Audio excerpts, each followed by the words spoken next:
Dá uma palavrinha sobre a greve, eu vou abrir aqui esse jornal para mostrar.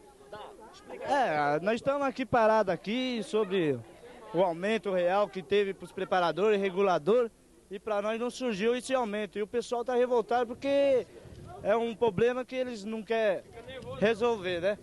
Então nós fizemos um acordo tal com eles das 2 às 10, nós somos o horário das 2 às 10, queremos a redução das horas, problema de restaurante também, que nós temos problema de restaurante, problema de condução, que muita gente sai 10 horas, quem chega meia-noite em casa, mora aí num lado que ninguém conhece, escuro, sobre a pressão de ladrão, de bandido, muita gente já chegou na sua casa pelada. Legal, agora eu pediria ao pessoal que recebeu esse jornal que eu entreguei que desse uma levantada, por favor, aqui para as câmeras, a capa, olha. Nessa tribuna metalúrgica aqui foi o salário saúde. Essa daqui, ó, essa daqui que também tem a convocatória, da Assembleia Geral do dia 6 e do dia 7. Olha aí, estamos morando entre os mortos, foi a questão de salário e moradia. Aqui um assalto, aqui ó, olha o que aconteceu. Sabe quanto é que tá valendo essa notinha aqui do nosso amigo Carlos, como é o nome dele? Como é o nome dele desse Vila Lobos, é o Vila Lobos.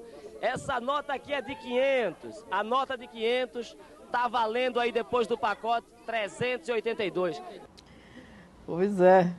Seu Nunes, como é que é a história da linguagem desse jornal? Você pensava em, sei lá, em aproximar o seu texto do jeito, da forma de falar da peãozada, como o Lula fala aí? Era para fazer um esforço mais, porque escrever é diferente que falar, né? Sempre, mas fazer um esforço grande que é para se aproximar da linguagem. Pelo menos os adjetivos, negócio que o trabalhador entenda, né? Substituir adjetivo simples, difícil por simples, né? Fazia isso. Os advogados que não entravam muito nessa mesmo, o negócio deles era assim, mas às vezes a gente mexia no negócio deles, trocar a palavra, punha assim. Quer dizer, quando vinha um artigo de advogado, ainda assim você tentava aproximar da linguagem do peão.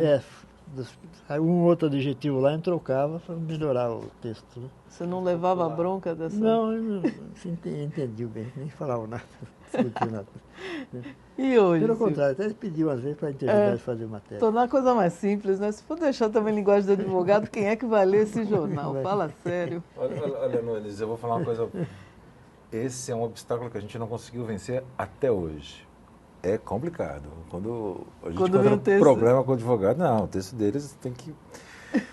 Mas é isso que o Nunes falou, a gente tem que ter uma linguagem assim, muito clara, muito direta, o mais coloquial e precisa possível, né? E dentro do que a gente chama de ser do texto jornalístico, entendeu? Sim. Porque uma das premissas é que o jornal ele tem que ter uma leitura assim, muito rápida, não é? Sim. Porque o sujeito entra para a fábrica, bate o olho no jornal, tem que entender a mensagem e depois ele vai partir para a jornada do trabalho dele. Ele só lê a manchete, né? Já entendeu?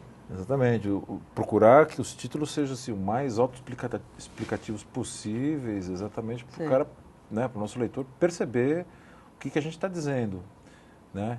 Então essa busca por uma linguagem assim, como eu te disse, simples e mais direta é uma coisa constante. É uma coisa constante. A gente briga, inclusive, com a nossa própria formação em relação a isso, né? Agora, no começo, os textos eram maiores, né? Porque também o jornalismo dos anos 70, lá quando ele surgiu, era assim, né?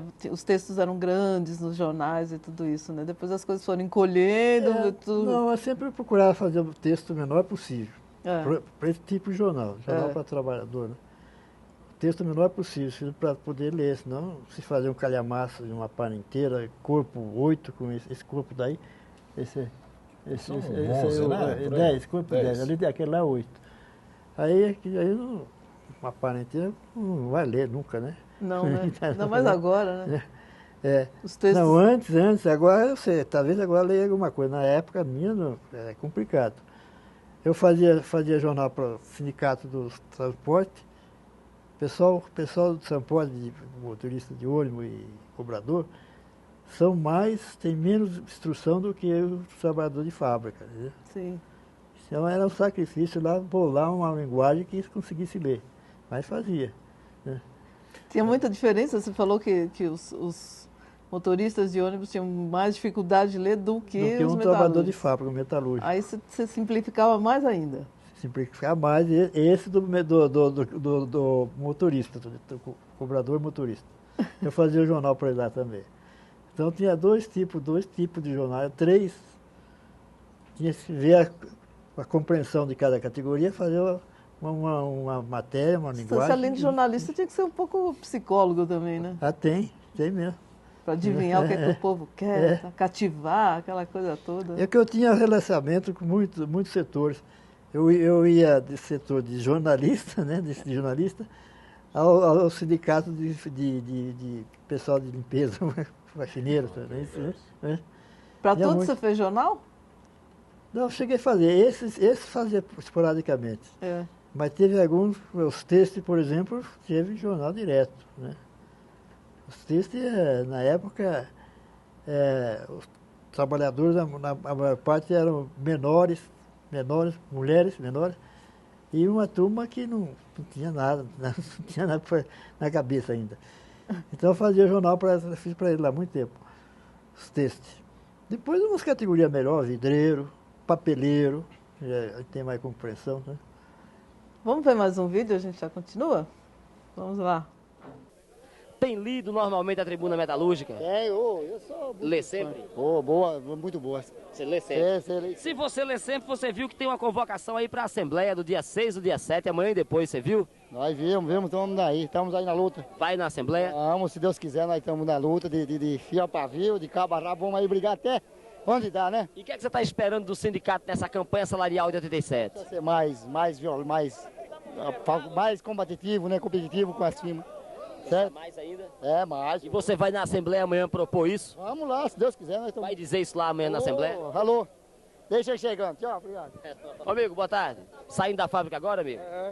Você lê normalmente a Tribuna Metalúrgica? Não. Nunca lê? Não, leio. Recebe aqui na porta da fábrica, lê. O que é que você acha da Tribuna? Acha um bom órgão, informa legal? Com matéria de ajudar a gente a saber o que está acontecendo é ótimo, né? Bom, nesses últimos 7 números saiu a convocação para a Assembleia de amanhã e de depois. Você está sabendo da Assembleia? Sabendo. É o início da campanha salarial de 87. O que é que você está esperando dessa campanha salarial de 87? É uma pergunta meio difícil, né? O que a gente espera? A gente espera que uma coisa melhor, alguma coisa aconteça, que agora não está acontecendo nada. Voltou o que era um ano atrás, pior, né? A tendência é piorar. 87, seu Nunes. Agora, me diz uma coisa, qual é a participação assim, efetiva da categoria dentro do jornal? Quer dizer, ele se limita a ser um leitor ou ele participa? Hoje, por exemplo, hein, Silvio? Então, esse eu acho que é o desafio permanente que a gente tem, né? Porque... Por que o jornal sindical existe? Porque o trabalhador não é visto. Ou melhor, ele não se vê no sistema de comunicação que a gente conhece. Sim, né? sim. Então, o jornal sindical ele existe para dar visibilidade a essa população. Então, a gente acaba muitas vezes fazendo um jornal, ou na maioria das vezes, muito mais com a cabeça da diretoria do sindicato, de quem comanda o sindicato, do que do próprio leitor. Sim. Né? Por isso que eu te digo, a gente todo dia a gente recebe ligação, as pessoas opinam, elas dão dicas, elas reclamam, escrevem, entendeu? Mas ainda não é um meio efetivo de participação na elaboração do jornal, na vida do jornal, nesse dia a dia. Né? Eu acho que a gente precisa pensar uma maneira de que a categoria ela contribua, né, com a elaboração do jornal que ela vai ler todos os dias. Acho que isso é um exercício da democracia, né? Enriquece, lógico. Se tentou, por 2 vezes, montar conselhos editoriais com participação dos trabalhadores na fábrica, né? Sim. Mas acaba se tornando um exercício meio obrigatório, meio maçante, as pessoas veem aquilo como uma nova tarefa dentro dos sindicatos, entendeu? Então, naturalmente, esses organismos que a gente cria, eles vão... Acabam não funcionando, né? Eles acabam não funcionando, eles vão se deteriorando com o passar do tempo, entendeu? E a gente não consegue pensar uma coisa nova que seja mais atrativa do que a boa e velha reunião de pessoas em volta de uma mesa, né? Discutindo o que vamos colocar no papel branco. Né? Exatamente. Acho que isso é o que eu posso considerar que é uma falha nossa, de como fazer com que o trabalhador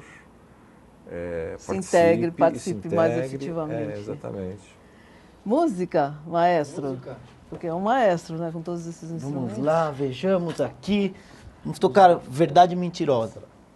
Verdade Mentirosa? Verdade Mentirosa, que é mais pro hip hop, dentro da diversidade que a gente está aqui, não é? Bem baixo.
mentira que ouviu. Nem acredite cegamente na verdade que ninguém nunca viu.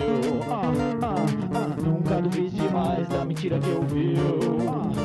Nem acredite cegamente na verdade que ninguém nunca viu. Nunca duvide demais da mentira que ouviu. Nem acredite cegamente na verdade que ninguém nunca viu. Nunca duvide demais da mentira que ouviu. Nem acredite cegamente na verdade que ninguém nunca viu.